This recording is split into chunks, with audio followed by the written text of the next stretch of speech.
Hello, this is Business Solutions coming to you from the Malata Market in Accra, Ghana.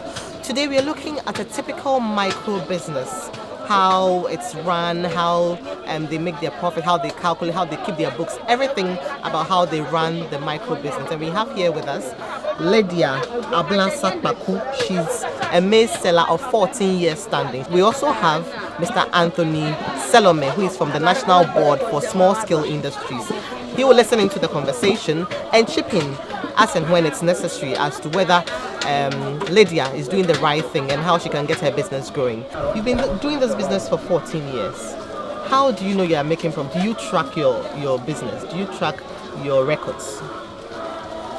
Yes, please, I do. How do you do it? I have a notebook and I do list everything down. Back from the chima or whatever I do. The money. Everything as in what? The goods that I've bought, I list it. For instance, I bought 20 bags, 30 bags. When I came back, I do list it down. The price, how much I bought it there, the expenses, everything. That's what I've been doing. And when I came back here, how much I'm going to sell it.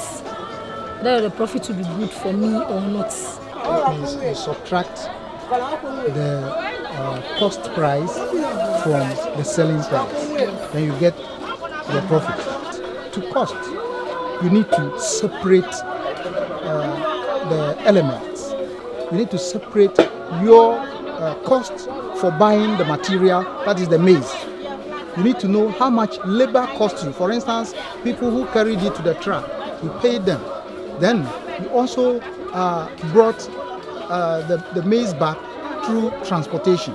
How much do you pay for transport? If you come here, probably you will eat. You understand?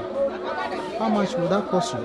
After doing all this, then you can say that you have properly costed the whole thing. And then when you sell, you know how much your total cost were, how much came in, and then how much profit you will make. But from what she's saying, I can deduce that she actually does all those things, just that she probably does not do it in a scientific. Exactly. Does that take out anything from the way she does? Yes, it does. For instance, if labor is costing you too much, how will you know? If transportation is eating into your business, how will you know? If you brought the material here and something happened to it, how will you be able to, determine that this is exactly what happened, even without you seeing it? What do you do if you make a total loss? For instance, your selling price is way lower than what you bought it for. Then there is nothing we can do. How do you find money to reinvest in the That business? is, I do put my money into two places. I divide my money. This time around, I'll take this one day. The next time, I'll take the other one. Meaning you do save some money. Yeah. So, listening to her, the way she is it a sustainable way of running her business? She's been doing it for 14 years, and obviously she's seen her business grow. Is it sustainable? Probably it is not very sustainable, because if there are challenges, the business may suffer some setback. Why? Because if you cannot cost scientifically, what happens is that you take risk, unforeseen risk. For somebody like Lydia, what kind of training would she need to improve upon the way she keeps her books and the way she runs the business in general? Lydia will definitely require to bring the business to another level. That is, make it legal by registering the business. Lydia needs to take a name for the business and register that name with the Registrar General. Lydia will need to learn about costing and pricing. The cash book, there is the credit sales book, there is the credit purchase book.